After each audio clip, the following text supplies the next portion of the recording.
হে রাসূল আপনি বলে দিন এই রাজত্বের মালিক আমি আল্লাহ। আমি আল্লাহ যাকে ইচ্ছা রাজত্ব দান করে তুতিল মুলকা মান তাশা ওয়া তানসিউল মুলকা মিম্মা তাশা ওয়া তুইজ্জু মান তাশা ওয়া তুযিল্লু মান তাশা বিয়াদিকাল খায়র ইন্নাকা আলা কুল্লি শাইইন কাদির। আল্লাহু আকবার। হে রাসূল আপনি বলে দিন আমি আল্লাহ ক্ষমতার মালিক। আমি আল্লাহ যাকে ইচ্ছা ক্ষমতা দান করি। আমি আল্লাহ যাকে ইচ্ছা ক্ষমতা থেকে নামাই। আমি আল্লাহ সম্মানের মালিক। আমি আল্লাহ যাকে ইচ্ছা সম্মান দান করি, যাকে ইচ্ছা আমি আল্লাহ সম্মান কেড়ে নেই। এই জন্য ক্ষমতা পাইয়া যদি কেউ মনে করে আমি ক্ষমতার মালিক, ভুল হবে। কত ক্ষমতা আমার আল্লাহ কানে ধরে রাস্তায় নামায় দিলে। ইতিহাস সাক্ষী।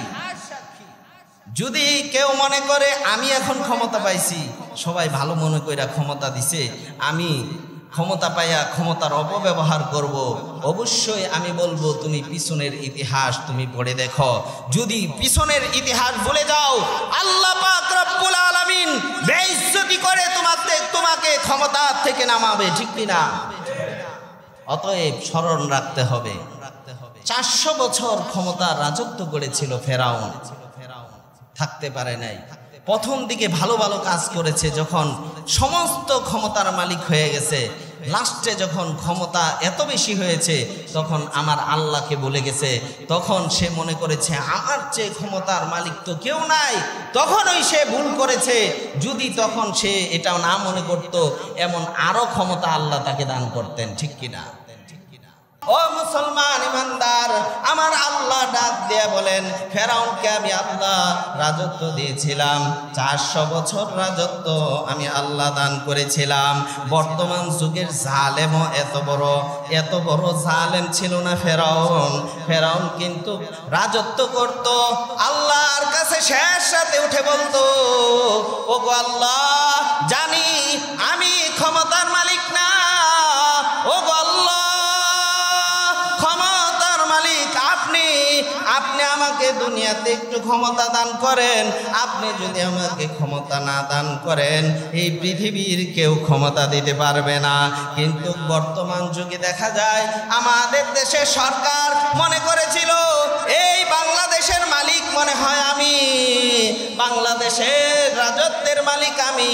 এত ক্ষমতা পাইয়া এত অত্যাচার করেছে, এত জুলুম করেছে, এত অত্যাচার করেছে, এত নিরহ মানুষকে মেরেছে, এত আলেমদের উপর টর্চার করেছে।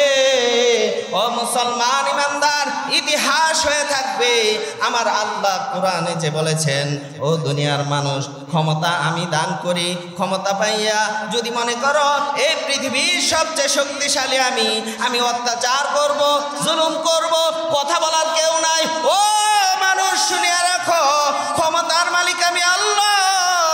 আমি আল্লাহ পাক রব্বুল আলামিন চাইলে 1 সেকেন্ডে তোমাকে কানে ধরে ক্ষমতা থেকে নামাইতে পারি, ঠিক কিনা? ও মুসলমান ইমানদার, কার কথা জোরে বলেন? জোরে আল্লাহর নামটা বলেন। আল্লাহ সূরাতুল আল ইমরান পড়ে দেখবেন, আল্লাহ পাক রব্বুল আলামিন সূরাতুল আল ইমরানের 26 নম্বর আয়াতে আমার আল্লাহ ডাক দিয়ে বলেন হে রাসূল আপনি বলে দিন, হে রাসূল আপনি বলে দিন, এই বিশ্বের ক্ষমতার মালিক আমি আল্লাহ। আমি আল্লাহ যাকে ইচ্ছা ক্ষমতা দান করি, আমি আল্লাহ যাকে ইচ্ছা ক্ষমতা কেড়ে নেই। আমি আল্লাহ সম্মানের মালিক। হে রাসূল আপনি বলে দিন, সম্মান যাকে ইচ্ছা তাকে দান করে। আমি আল্লাহ যাকে ইচ্ছা সম্মান কেড়ে নেই। আমার আল্লাহ ডাক দিয়ে বলেন হে রাসূল আপনি বলে দিন ইন্নাল্লাহা আলা কুল্লি শাইইন কাদির। আল্লাহ ডাক দিয়ে বলেন সমস্ত ক্ষমতার মালিক আমি আল্লাহ। আমি আল্লাহ পরীক্ষা করতে চাই। আমি আল্লাহ এত ক্ষমতার মালিক বানাইলাম ফেরাউনকে। ফেরাউন 400 বছর ক্ষমতা করেছে, রাজত্ব করেছে। 400 বছর ক্ষমতা থাকার পর এত জুলুম অত্যাচার শুরু করে দিয়েছে। শেষের দিকে অনেক জুলুম অত্যাচার করেছে, কিন্তু প্রথম দিক দিয়ে এত অত্যাচার করে নাই।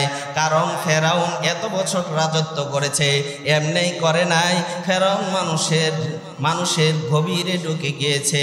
ফেরাউন প্রথম ছিল ভিক্ষুক। ফেরাউন অনেক লম্বা ছিল, অনেক শক্তিশালী ছিল।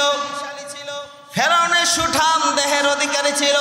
আমার আল্লাহ যাকে সুঠাম দেহের অধিকারী করেন, বুঝতে হবে এটা একটা নিয়ামত।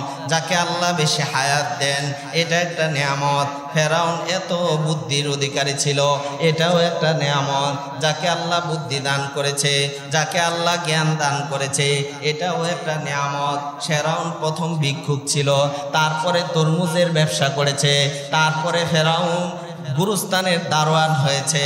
গুরুস্থানের দারোয়ান হওয়ার পর ব্রেন ভালো তো, যে বছর অনেক মানুষ মারা গেল, প্রত্যেকটা লাশ থেকে টাকা আদায় করত, একটা করে স্বর্ণের টাকা আদায় করত। এইভাবে অনেক টাকার মালিক হয়ে গেল। এত টাকার মালিক হইল, এত সেবা করতেছে, তাহলে বুঝতে হয় ফেরাউন থেকেও শিক্ষা আদায় করতে হয়। জনগণের উপর অত্যাচার করে কখনো সরকার থাকা যায় না। জনগণকে অত্যাচার করে ক্ষমতায় থাকা যায় না। ফেরাউন থেকেও এটা শিক্ষা নেওয়ার দরকার, ঠিক কিনা? ফেরাউন জনগণের সেবা করে, জনগণের সাথে ভালো ব্যবহার করে। এমন একটা পরিস্থিতি, জনগণের ভালোবাসা সে পাইতে পাইতে এমন অবস্থা হয়েছে, এবার সরকার তাকে কোতোয়াল হিসেবে গ্রহণ করেছে। ফেরাউনকে কমিশনার বানায় দিছে। তখন কোতোয়াল বলা হইতো, কোতোয়াল মানে কমিশনার। কমিশনার বানায় দেওয়ার পর এখন দেশের মধ্যে অভাব, এত অভাব। এবার সরকার মহোদয়কে ডাক দিয়ে বলে, জনগণের জন্য আমি 1 বছরের ট্যাক্স মাফ করে দিলাম। 1 বছরের ট্যাক্স সরকার মহোদয় আপনি মাফ করে দেন। আমার তহবিল থেকে, আমার ইনকাম থেকে আমি 1 বছরের ট্যাক্স জনগণের জন্য আমি দান করে দিলাম, ঠিক কিনা? তাহলে বোঝা যায় ফেরাউন থেকে ওইটা শিক্ষা নেওয়া যায়। জনগণের টাকা দিয়া, জনগণকে ঠকাইয়া, জনগণের রক্ত চোষা টাকা দিয়া জনগণকে ঠকাইয়া ক্ষমতায় বেশি দিন থাকা যায় না, ঠিক কিনা? জনগণকে সেবা দিয়া মানুষের মন জয় করে, জনগণকে সেবা করে দুনিয়ার মধ্যে ক্ষমতায় থাকতে হয়, এটা ফেরাউনও শিক্ষা দিয়েছে। এবার জনগণকে এত বেশি দান করতেছে, জনগণের 1 বছরের ট্যাক্স নিজের পকেট থেকে দিয়েছে। আর সরকার মহোদয় থেকে, প্রধানমন্ত্রীর থেকে সুপারিশ করে 1 বছরের ট্যাক্স মাফ করাইয়া 2 বছরের ট্যাক্স ফেরাউন মাফ করেছিল। কি বুঝে? ফেরাউন এত ভালো কাজ করতেছে, এবার সকলেই এক কথাই বলে, ফেরাউনের নাম ছিল কামুস। সকলে বলে এই কামুস তো অনেক ভালো, আমাদের সেবা করে, আমাদের চাউলের দাম কমায় দিছে, আমাদের ডাউলের দাম কমায় দিছে।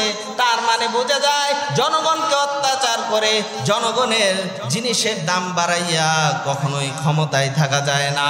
ফেরাউন থেকে শিক্ষা নেওয়ার দরকার। যদি ক্ষমতায় থাকতে হয়, জিনিসের দাম কমাইতে হবে, জনগণের পক্ষে কাজ করতে হবে, জনগণকে শান্তি দিতে হবে। এটা ফেরাউন শিক্ষা দিয়েছে। ফেরাউন এবার এত জনপ্রিয় হয়ে গেল, এবার মন্ত্রী পরিষদের মধ্যে একজন মন্ত্রী দুনিয়ার থেকে চলে যাবে অসুস্থ অবস্থায়। এবার এই মন্ত্রী দুনিয়ার থেকে চলে গেল, সকলেই পরামর্শ ক্রমে ফেরাউনকে, কামুসকে এবার মন্ত্রী বানায় দিল। এমনি হয়েছে, জনগণের মন জয় করেছে, এবার মন্ত্রী হয়েছে, প্রধানমন্ত্রীও মারা যাবে। এমন তো অবস্থায় সারা দেশের রায় হয়ে গেছে যে এই দেশের যদি প্রধানমন্ত্রী হইতে হয় তাহলে ফেরাউন একমাত্র কামুসই হইতে পারে। ফেরাউন থেকে কি শিক্ষা নেই? ও মুসলমান, কাফের থেকেও তোমার শিক্ষা নেওয়ার দরকার, ফেরাউন থেকে শিক্ষা নেওয়ার দরকার। যদি ক্ষমতায় থাকতে হয়, জনগণকে অত্যাচার করে ক্ষমতায় থাকা যায় না, ঠিক কিনা? জনগণকে অত্যাচার করে জুলুম করে এই চেয়ারের মধ্যে থাকা যায় না। কারণ চেয়ারের মালিককে আমার আল্লাহর নামটা জুড়ে আওয়াজ দিয়ে বলেন। ক্ষমতার মালিককে আল্লাহ ডাক দিয়ে বলেন, ও দুনিয়ার মানুষ শুনিয়া নাও, আমি আল্লাহ পাক রব্বুল আলামিন যাকে ইচ্ছা ক্ষমতা দান করি, যাকে ইচ্ছা ক্ষমতার চেয়ার থেকে কানে ধরে নামায় দেয়। আমি আল্লাহ চাইলে সব কিছুই হয়। ও দুনিয়ার মানুষ, কোন কিছু লাগে না। ছাত্ররা যদি মনে করে আমরাই ক্ষমতার থেকে নামাইছি, না না না, কোনোদিনও সম্ভব না। আমার আল্লাহ চাইলে কোনো একটা উসিলা দিয়া আল্লাহ জালেমের পতন ঘটাবে, ঠিক কিনা? কারণ মাখলুক যদি চিন্তা করে এত আন্দোলন করে আমরা নামাইছি, না না, আল্লাহ চাইলে কোন ছাত্রদের আন্দোলন দিয়ে আল্লাহ জালেমের পতন ঘটাবে। আল্লাহ চাইলে ল্যাংড়া মশা দিয়া পতন ঘটাবে। আল্লাহ চাইলে আবাবিল পাখি দিয়া পতন ঘটাবে। আল্লাহ চাইলে সূরা বুরুজের মধ্যে তাফসীর করে দেখবেন, একটা বালকের মাধ্যমে, ছোট্ট একটা বালক, সেই বালকের মাধ্যমে জালেমের পতন ঘটাইলেন। আল্লাহ চাইলে একজনের মাধ্যমেই পতন ঘটাইতে পারে, ঠিক কিনা? ও মুসলমান ইমানদার, সূরাতুল মাইদা পড়ে দেখবেন। সূরাতুল মাইদার 26 নম্বর আয়াতে আমার আল্লাহ বলেন, হে রাসূল আপনি বলে দিন, কুলিল্লাহুম্মা মালিকাল মুলক, কুলিল্লাহুম্মা মালিকাল মুলকি তুতিল মুলকা মান তাশা ওয়া তানজিউল মুলকা মিম্মান তাশা ওয়া তুইজ্জু মান তাশা ওয়া তুযিল্লু মান তাশা বিয়াদিকাল খায়র ইন্নাকা আলা কুল্লি শাইইন কাদির। আল্লাহু আকবার বলেন। সূরাতুল আল ইমরানের 26 নম্বর আয়াতে আমার আল্লাহ ডাক দিয়ে বলেন, হে রাসূল আপনি বলে দিন, কুলিল্লাহুম্মা মালিকাল মুলক, হে রাসূল আপনি বলে দিন, এই বিশ্বের রাজত্বের মালিক আমি আল্লাহ। দুনিয়ার রাজত্ব আমি আল্লাহ দান করি, রাজত্ব আমি আল্লাহ দান করি। রাজত্বের মালিক আমি আল্লাহ। আমি আল্লাহ যাকে ইচ্ছা রাজত্ব দান করি। আমি আল্লাহ যাকে ইচ্ছা রাজত্ব আমি আল্লাহ কেড়ে নেই। আমি আল্লাহ যাকে ইচ্ছা সম্মান দান করি। আমি আল্লাহ যাকে ইচ্ছা সম্মান কেড়ে নেই। রাজত্বের মালিককে আল্লাহর নামটা আওয়াজ দিয়ে বলেন, রাজত্বের মালিককে। আল্লাহ ডাক দিয়ে বলেন, হে রাসূল আপনি বলে দিন, আমি আল্লাহ রাজত্বের মালিক। আমি আল্লাহ যাকে ইচ্ছা রাজত্ব দান করি। আমি আল্লাহ যাকে ইচ্ছা রাজত্ব দেই না। আমি আল্লাহ রাজত্ব দিয়া আমি আল্লাহ আবার রাজত্ব কেড়ে নেই। আল্লাহ ডাক দিয়ে বলেন, হে রাসূল আপনি বলে দিন, আমি আল্লাহ সম্মানের মালিক। আল্লাহ ডাক দিয়ে বলেন, হে রাসূল আপনি বলে দিন, সম্মান আমি যাকে ইচ্ছা দান করি। আমি আল্লাহ যাকে ইচ্ছা সম্মান কেড়ে নেই। আল্লাহ ডাক দিয়ে বলেন, আমি আল্লাহ দিন দান করি। আমি আল্লাহ রাত দান করি, রাতের পর দিন, দিনের পর রাত আমি আল্লাহ দান করি। আমি আল্লাহ যাকে ইচ্ছা বেগাইরে হিসাব রিজিক দান করি। সুবহানাল্লাহ। ক্ষমতার মালিককে আল্লাহ ডাক দিয়ে বলেন, আমি আল্লাহ ক্ষমতা দিলাম, আমি আল্লাহ রাজত্ব দিলাম, আমি আল্লাহ পরীক্ষা করার জন্য দিলাম। এই চেয়ার আমি দান করলাম, এই চেয়ার আমি দিলাম, এই চেয়ার দান করলাম। আমি আল্লাহ দেখতে চাই এই চেয়ার পাওয়ার পরে ক্ষমতার অপব্যবহার করো কিনা।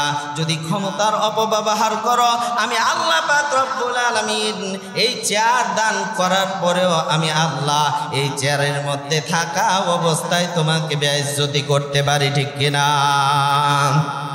বিশ্বের ইতিহাসের মধ্যে দেখা যায়, বিশ্বের সবচেয়ে বড় ক্ষমতাশীল, ক্ষমতা পাওয়ার পর অপব্যবহার করার কারণে আমার আল্লাহ দেখা দিলেন ক্ষমতা থাকা অবস্থায় আমি আল্লাহ জুতার মালা দিতে পারি, জুতার বাড়ি খাওয়াইতে পারি। ইতিহাস আছে না নাই? একটু আওয়াজ দিয়ে বলেন। ডাক দিয়া বলেন এত ক্ষমতা দিলাম, আমি আল্লাহ ক্ষমতার মালিক, আমি আল্লাহ ক্ষমতা দিলাম, আমি আল্লাহ সম্মানের মালিক, আমি আল্লাহ সম্মান দিলাম। আল্লাহ ডাক দিয়া বলেন, এই আয়াতের মধ্যে মুফাসসিরিন ইকরাম ডাক দিয়া বলেন ক্ষমতা আল্লাহ দান করেন। আল্লাহ দেখতে চান ক্ষমতা পাওয়ার পরে সে কি আল্লাহর দুশমন হয় না আল্লাহর বন্ধু হয়। আল্লাহ চাইলে এই ক্ষমতায় বসাইয়া আমার আল্লাহ অপমান করতে পারেন।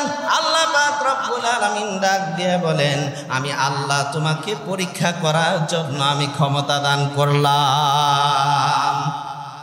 আল্লাহ ডাক দিয়ে বলেন হে রাসূল আপনি বলে দিন কুলিল্লাহুম্মা মালিকাল মুলক, হে রাসূল আপনি বলে দিন আল্লাহুম্মা মালিকাল মুলক, তামাম বিশ্বের ক্ষমতার মালিক আমি আল্লাহ। আল্লাহর নামটা জোরে আওয়াজ দিয়ে বলেন আল্লাহ, আরো জোরে আওয়াজ দিয়ে বলেন আল্লাহ। আল্লাহ ডাক দিয়ে বলেন মালিকাল মুলক, আমি আল্লাহ রাজত্বের মালিক। তুতিল মুলকা মান তাশা, আমি আল্লাহ যাকে ইচ্ছা এই রাজত্ব দান করি। ওয়া তানজিউল মুলকা মিম্মান তাশা, আমি আল্লাহ চাইলে কারোর থেকে রাজত্ব কেড়ে নেই। এই জন্য যদি কেউ মনে করে রাজত্ব পাইছি জুলুম করব, এটা হবে না। রাজত্ব পাইছি আমি অত্যাচার করব, এটা হবে না। আল্লাহ ডাক দিয়ে বলেন আমি তো ক্ষমতা দিয়েছি, জুলুম করলে তোমার ক্ষমতা থাকবে না। ইতিহাস সাক্ষী, কোরআন সাক্ষী, হাদিস সাক্ষী। আমার আল্লাহ ডাক দিয়ে বলেন তুতিল মুলকা, আমি আল্লাহ তোমাকে রাজত্ব দিয়েছি, আমি আল্লাহ তোমাকে ক্ষমতা দিয়েছি। ক্ষমতা পাইয়া যদি মনে করো আমি তো সবচেয়ে বেশি ক্ষমতাশীল, আমি তো সবচেয়ে বেশি শক্তিশালী, আমার আল্লাহ ডাক দিয়ে বলেন না না, এটা মনে করলে চলবে না। পিছনের দিকে তাকায় দেখো